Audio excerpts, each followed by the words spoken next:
আমি যখন ছোট ছিলাম খেলতে যেতাম মেঘের দলে। একদিন এক মেঘবালিকা প্রশ্ন করলো কৌতূহলে, এই ছেলেটা, নাম কি রে তোর? আমি বললাম, ফুসমন্তর। মেঘবালিকা রেগেই আগুন, মিথ্যে কথা, নাম কি অমন হয় কখনো? আমি বললাম, নিশ্চয়ই হয়, আগে আমার গল্প শোনো। সে বলল, শুনবো না যা, সেই তো রানী, সেই তো রাজা, সেই তো একই ঢাল তলোয়ার, সেই তো একই রাজার কুমার পক্ষীরাজ, শুনবো না আর, ওসব বাজি। আমি বললাম, তোমার জন্য নতুন করে লিখবো তবে। সে বলল, সত্যি লিখবি? বেশ, তাহলে মস্ত করে লিখতে হবে, মনে থাকবে, লিখেই কিন্তু আমায় দেবে। আমি বললাম, তোমার জন্য লিখতে পারি এক পৃথিবী। লিখতে লিখতে লেখা যখন সবে মাত্র 2-4 পাতা, হঠাৎ তখন ভূত চাপলো আমার মাথায়। খুঁজতে খুঁজতে চলে গেলাম ছোটবেলার মেঘের মাঠে। গিয়েই দেখি চেনা মুখ তো একটিও নাই এ তল্লাটে। একজনকে মনে হলো ওরই মধ্যে অন্যরকম। এগিয়ে গিয়ে বলি তাকে, তুমি কি সেই মেঘবালিকা? তুমি কি সেই? সে বলেছে, মনে তো নেই, আমার ওসব মনে তো নেই। আমি বললাম, তুমি আমার লেখার কথা বলেছিলে। সে বললে, সঙ্গে আছে, ভাসিয়ে দাও গাঁয়ের ছিলে। আর হ্যাঁ, শোনো, এখন আমি মেঘ নই আর, সবাই এখন বৃষ্টি বলে ডাকে আমায়। বলেই হঠাৎ এক পশলায় চুল থেকে নখ আমায় পুরো ভিজিয়ে দিয়ে অন্য অন্য বৃষ্টি বাদল সঙ্গে নিয়ে মিলিয়ে গেল খরস্রোতায়, মিলিয়ে গেল দূরে কোথাও, দূরে দূরে।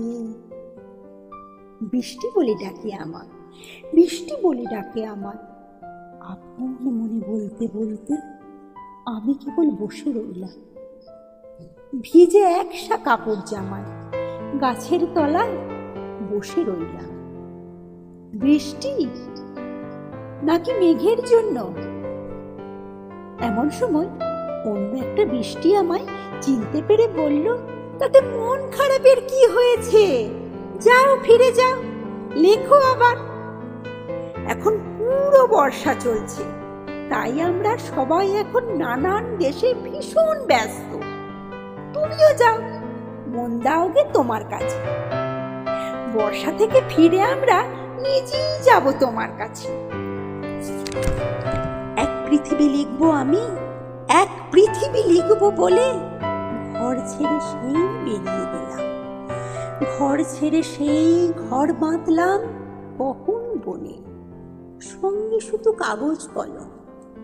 একাই থাকবো, একাই দুটো ফুটিয়ে খাবো। 2-1 মুঠো ধুলো বালি যখন যারা আসবে, মনে তাদের লিখবো, লিখেই যাব। এক পৃথিবী 100 রকম স্বপ্ন দেখার সাধ্য থাকবে যে রূপ কথা, সে রূপ কথা আমার একা। ঘাড় গুজে দিন লিখতে লিখতে, ঘাড় গুজে রাত লিখতে লিখতে, মুছেছে দিন, মুছেছে রাত। যখন আমার লেখার হাত অসাড় হলো, মনে পড়ল সাল কি তারিখ, বছর কি মাস, সেসব হিসেব আর ধরিনি।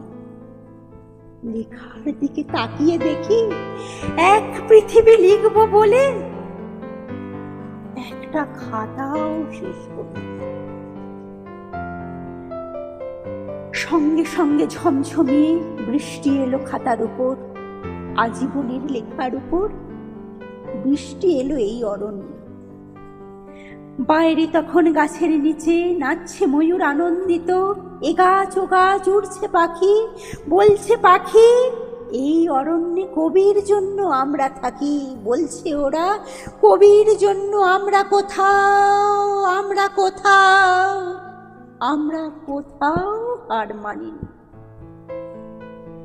কবি তখন কুটির থেকে তাকিয়ে আছে অনেক দূরে, বনের পরে, মাঠের পরে, নদীর পরে, সেই যেখানে সারা জীবন বৃষ্টি পড়ে, বৃষ্টি পড়ে, সেই যেখানে কেউ যায়নি, কেউ যায় না কোনো দিন।